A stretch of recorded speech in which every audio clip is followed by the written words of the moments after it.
All right, Perry tried to get something out of Daniel Jones. So, Figgie, fact or fiction, assuming DJ is healthy, does he start at least 12 games for the Giants this year? Because of the dollars, yes.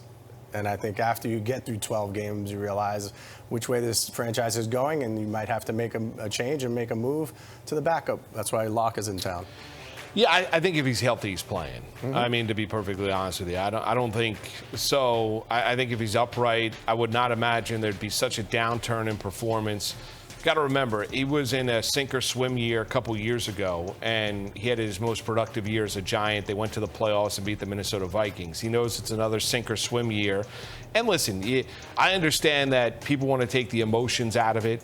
You know, Figgie, you could speak to this, but Daniel Jones is well aware about everything the Giants did this offseason. You know, having Russell Wilson in the building before he went to the Steelers, doing all the exhaustive work they did on McCarthy, Drake May, Jane Daniels, all of that. So is there a little bit of a repair of the relationship that needs to go on for the Giants? And Daniel Jones probably needs to, as a competitor, Figgie, use all of that to kind of take a massive step forward and prove all the naysayers and the doubters wrong, because there's not a lot of believers in Daniel Jones with him being the guy. But yeah, I'm sure it was a him recovering from a torn ACL and then watching the organization that paid you last offseason basically be there on Easter Sunday working out J.J. McCarthy. That's tough for anybody. I don't care how much money you're making when you are a competitor. Yeah, it's hard to sit back and say it's just a business, right? And you don't realize that all the things that could happen on draft night. Was he sitting there by himself hoping and praying that they didn't draft a quarterback? He's like, Pats, hold on to the pick. Oh, absolutely. Absolutely.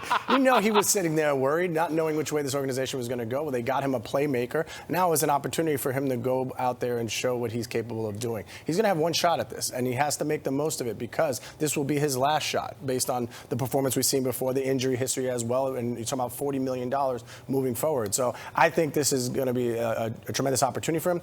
You got to remember, he's been a guy who's had, five coordinators or 4 coordinators in 5 years? He's had a number of different It's been unreal. So he has never had that continuity. He's never had a chance to get his feet set. When something has worked or when something hasn't worked, he hasn't had a chance to develop a rapport with the coach that he's liked and be able to move forward and continue to grow. And now he's got that guy. And, he thinks he's got that guy in Daboll and Kafka. Obviously, those two guys are still going to be there in 2024 and going to be in his ear. Here's the other thing that comes into it. Now, the Giants had a lot of captains last year, right? But Daniel Jones was one of the leaders on that team.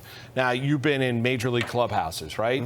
Now, everyone's going to look to the quarterback. It's the most important position in the National Football League. But everybody on that team that was paying attention, right? And a lot of people were paying attention to the NFL draft, have the understanding that the reports coming out of the scouting combine, Rich Eisen saying the Giants had doubts and regrets about giving Jones the contract. How does that affect his standing in that room? Well, I think it's going to make a lot of guys maybe rally around him, because he's going to be the guy that's going to start that, right? You want him to come out and firing on all cylinders. You want him to have that confidence that this team is behind him, especially early on in the season. You don't want to even go into training camp and have this guy, if he's not throwing tremendously or he's not moving around tremendously, you want to hope these guys have his back. And that's the way it has to start out, at least for a while, until you see. We saw what happened last year when the Jets had to go to Zach Wilson and how the defense was like, oh, my gosh, what are we doing?